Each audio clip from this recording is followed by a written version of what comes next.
contrary to the perception that golfers are very few. Their achievements are not spoken about much. If we look at the stats in today's day and time, there are more women golfers, about 8-9 of them playing the European Tour, as compared to probably one man who's struggling with the European Tour. So I think this is a good time to talk about women's golf, where and how we have evolved, and what the girls are doing right to get to those positions on international platforms.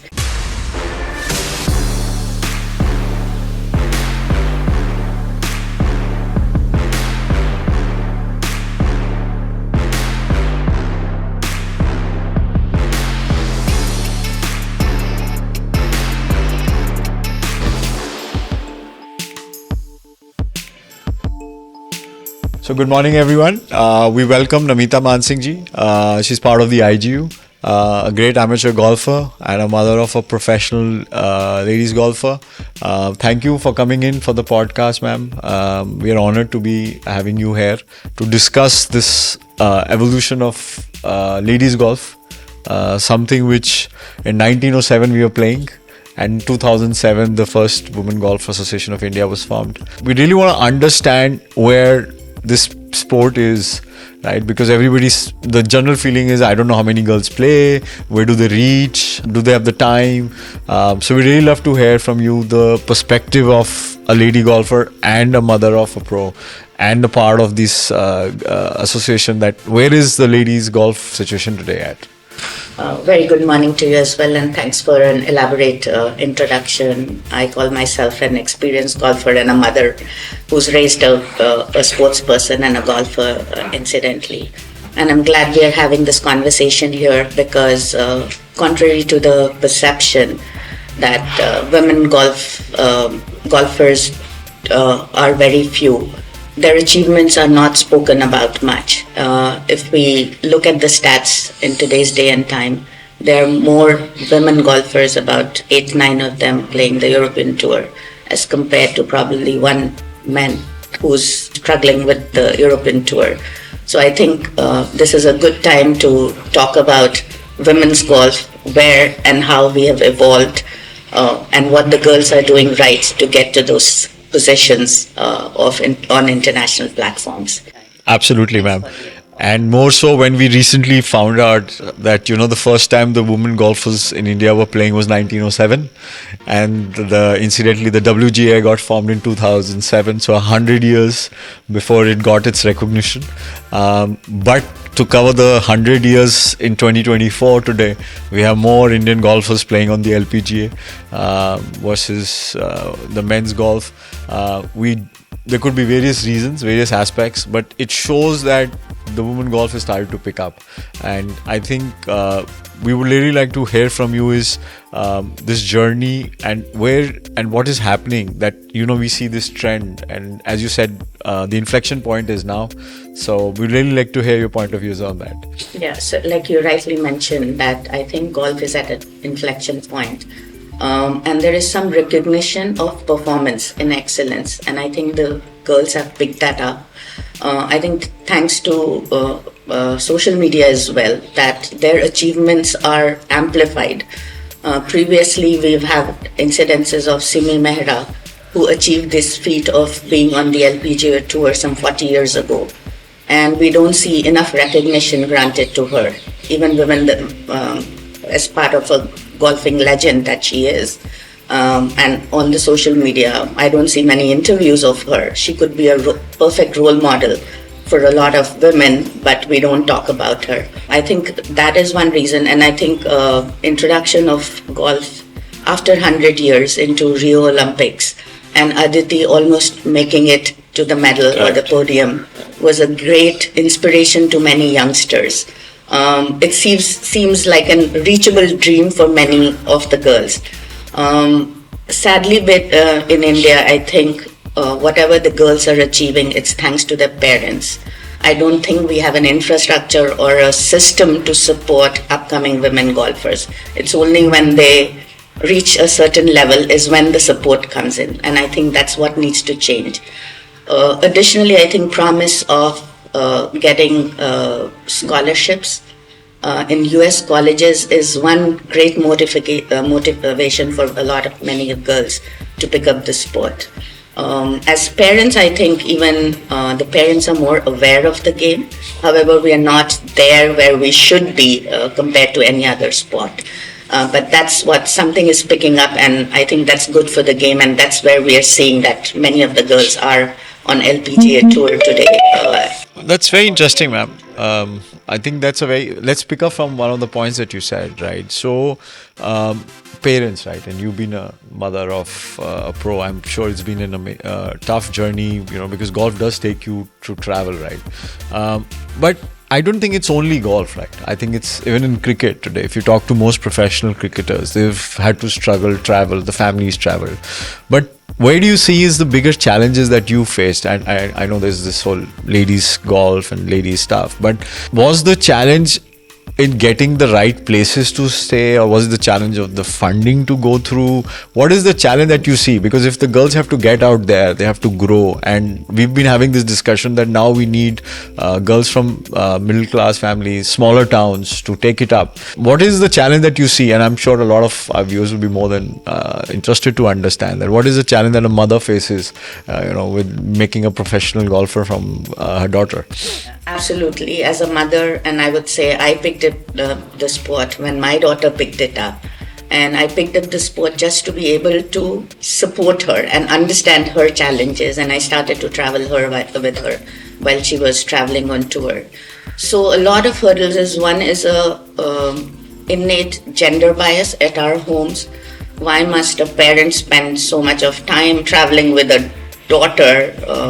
The son is okay, but why with a girl? And then obviously golf, it has the tag of being an elite sport and an expensive sport.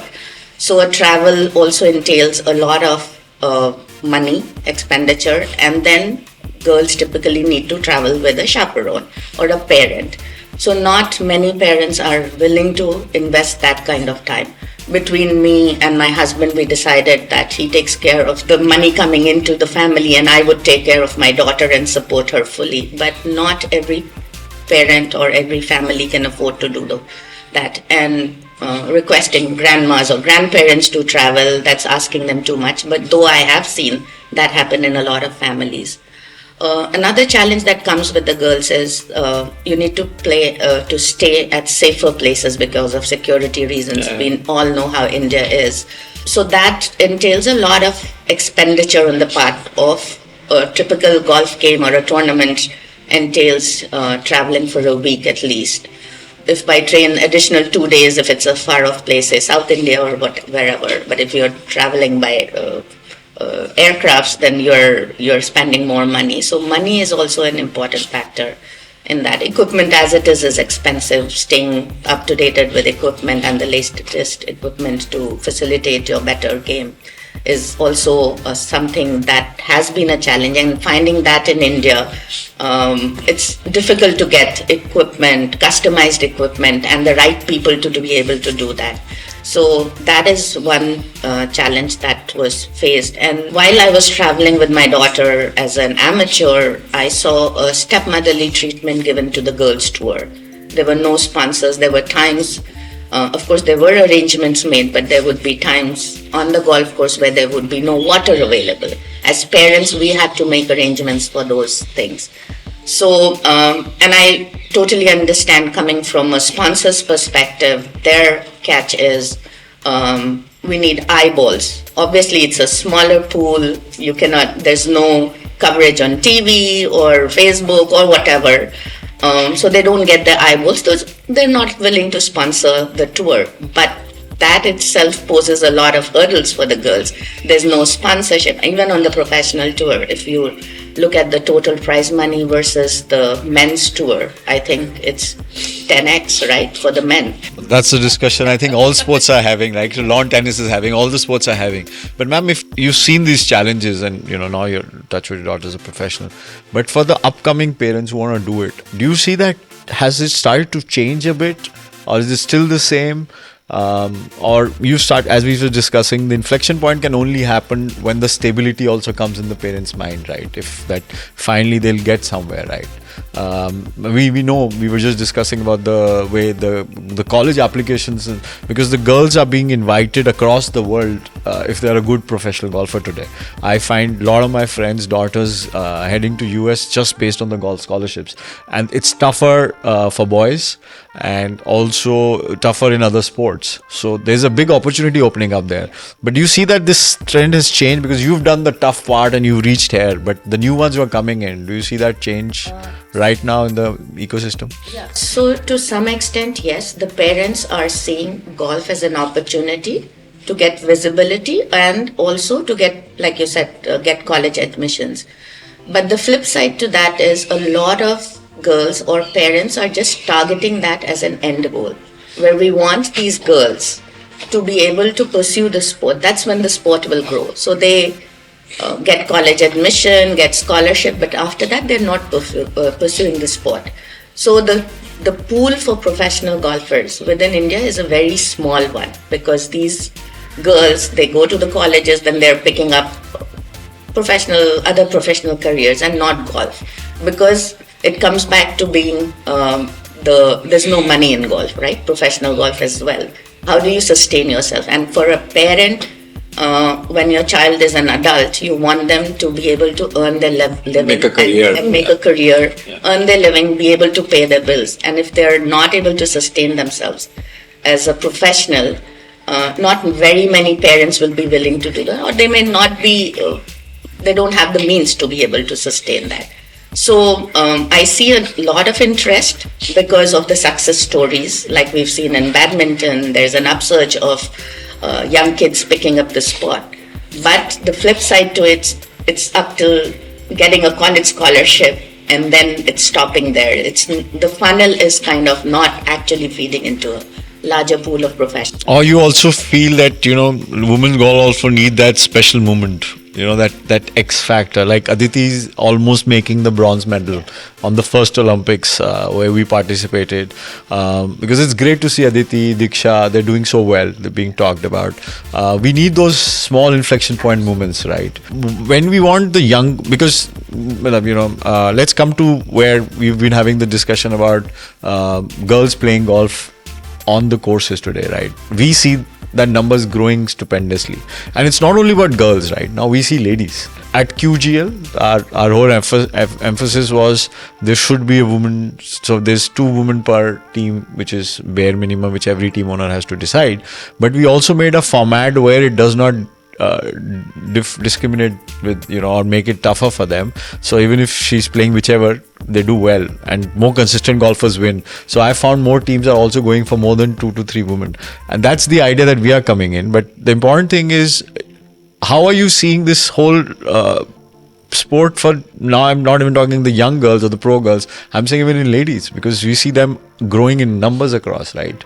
I'm glad you brought this point out. I picked up the sport very late in life, and like I said, it was challenging for me to find time with the family and everything, and plus the inherent hesitation of a lot of men that I wanted to play with. My husband was already playing and I wanted to play with him because I would not find enough women to play with, and I could sense that resentment, okay, because I was a beginner, right? So I could sense that hesitation of them to be wanting to play with me. Personally, I took it up as a challenge, and I told my husband and these friends that I will kind of play so well that one day you would want to play with me. But I was a homemaker back then, but I would not find opportunities to play competitive golf. And that is very essential for you to be able to perform better. And I'm glad that the league is doing and promoting this, because for a lot of us women, older women or moms per se, firstly, it's a challenge to pick up the sport.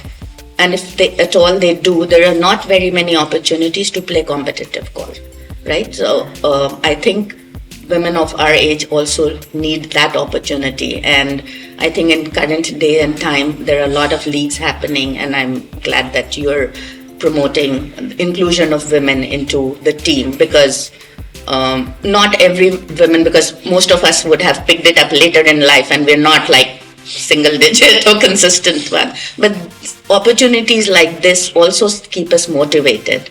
And I think much of this is required in today's day and time. Firstly, providing opportunities for older women to pursue the sport, be coached so that they can excel in the sport, and opportunities to play competitive golf. No, so we thought of that, and that's why even for a senior citizen or a retired government official or an armed forces, there is no sex gender bias, right? So we've got some female senior citizens playing, we've got some ladies playing as government officials as well.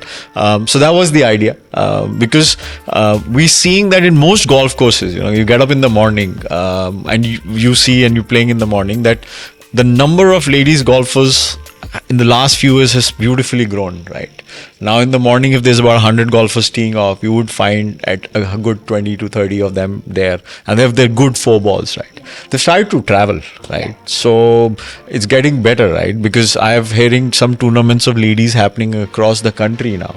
So this sport, for even the ladies who want to pick up the game. So from you, I would want to understand, and this could be addressing a lot of these homemakers where kids have gone to college and they're trying to find some way. How tough or how easy it is to pick up the game of golf at a later age? I picked it up, and I'm a standing example of having picked it up very, very, very late in life. In terms of finding opportunities, I think now a lot of coaches are also open to teaching older women. Earlier, a lot of coaches would be wanting to coach mainly the youngsters. So there was no program per se for women, older women. There are clinics and stuff like that happening in today's date and time. For women, I think even the mindset needs to change. A lot of older women are like, oh, I'll let my kid play, right? I want to give him or her the opportunity. It's not for me. That mindset also needs to change. And I have done, I'm also a founding member of one of the non-for-profits that promotes golf amongst underprivileged kids. And we did a special program exclusively for women, not for younger girls and their moms. So a typical feedback for a mom to come to a clinic on a weekend meant that she felt guilty of neglecting a family on a weekend. So that was her hesitation, that she felt guilty spending 2 hours outside of the home on a weekend to be able to learn golf. And golf, incidentally, is a very time-consuming game. So if you're off for a round of golf, that means 6 hours away from home. Yeah. So that guilt is ingrained into how we are brought up or we are made to feel. I think women need to get out of that. A lot of them are doing that. In terms of how easy or difficult it is to pick up the sport, I think if you set your mind to anything, you will be able to achieve. And golf allows you to do that because the handicapping system, that's the best thing. I played other sports. I cannot compete with my children in lawn tennis or badminton because I'm not agile. But golf allows you the handicapping system where I can also play with Tiger Woods, right? So it's just a mindset. I think a lot of women can pick it up. It's just... And the longevity of the sport. Right. I picked up the sport. I did a lot of research and I thought this is a good 4 hours or 5 hours that I can spend with my time. My children were growing up, so my son also picked up golf and it was good family time for me. I'm listing all the positives of golf. You're out in the nature, right? That's the best thing you can do in today's day and time when you're struggling with pollution and what. Golf courses typically have a very low AQI, right? So I think golfers have an extra 5 years to their life. That's also living to our one term that we use for our QGL is that we are grace and gratitude that all golfers are living that life. So ma'am, we've discussed about how the girls have grown, how mothers have seen, and how the ladies are coming in the golf. I think it wouldn't be correct for me to kind of let you go without getting your feel of what is it, those 2 through 3 things that you feel is very, very pivotal right now for all facets, right? I appreciated the fact that the guilt has to be thrown out. But when I want your point of view, when how and we can grow this whole sport, and especially for the whole female, and I'm not focusing on a certain segment or a certain age. So we really love to hear your views, because you've been there as a mom, as a sports person, as a mother, and now as an administrator as well. So your views will be very, very helpful, for us to kind of take this forward. So I think in today's day and time, what we need to focus on is something that is lacking in golf is building a fan base or a spectator base. So we need to create more awareness about the sport. Not very many people know how the sport is played. So the idea is not just introducing the sport to a larger number of people, but also just creating awareness. If you go abroad for any tournament or any competition that's happening, apart from the hundreds of spectators who are already playing the sport, there are very many women and other non-golfers who are buying tickets to watch that sport. In India, we are not doing enough to create a spectator or a fan base. I think that can happen through, there are a lot of events happening, international events happening in India, inviting schools to come and witness that. It's an inspiration for that. I have experimented with that, taking a few children, underprivileged children, bringing them in a bus to watch the men's open, and the children it was kind of a field trip for them, and after I spoke to them, many of them said, I would one day want to be there on the podium and be able to play this sport. Fantastic. On a wonderful golf course. That was their inspiration, or it was their fan moment per se, and having the opportunity to shake hands with a winner. So I think we need to create more of this. Talk about golf in schools and colleges. For women, I think for them to pick up the sport, there has to be we need to create a system or an infrastructure where it is easily accessible for them. It should be, they should not be required to take a club membership to be able to play golf. So some concessions to get more women into that. Maybe a women's day off with minimum green fees or something like that. And then also the coaches and stuff, they need to not expect women that they would readily come and register for your program or clinic. I think there is a certain level of push that particularly older women would require to get them inducted into the game.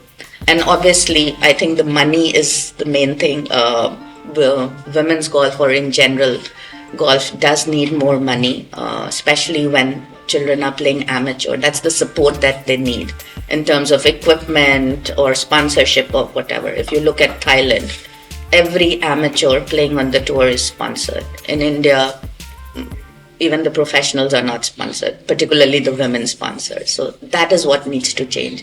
We need more corporate MNCs or companies to come into golf and realize that they could do maybe CSR, or if they're looking at eyeballs or something, they need to put in more money as well. It's a great irony, ma'am, that the most big golfers, corporates, CEOs are all golfers, right? So thank you so much for coming in, ma'am. It was actually a great conversation. Some of those discussions that you had actually gave me goosebumps, and it was nothing to do with Delhi ki thand. It's great. We really understand and appreciate it. I think from our point of view as QGL, we're just trying to make small steps. But we believe these small steps are very, very critical across the country. So we are hoping more and more female golfers are we going to be seeing it. And we might just be soon hoping to have golf leagues only for ladies, right? Across the country. So with that, thank you so much for coming in, ma'am. Yeah. And it's been an honor and a pleasure, and all the best. Thank you very much for inviting me over. And it's a very cliched statement, but I do say that in my lifetime, I say I might die a failure because I am a self-proclaimed champion of women's golf. I call myself that. But I would die a fulfilled life, that at least I initiated a change. And I think joining hands with you and what you are doing, this would be very true for me, that at least you've initiated something hopefully maybe we might not be able to see the change in our lifetimes, but at least We tried. Thank you so much, ma'am. Thanks for coming in.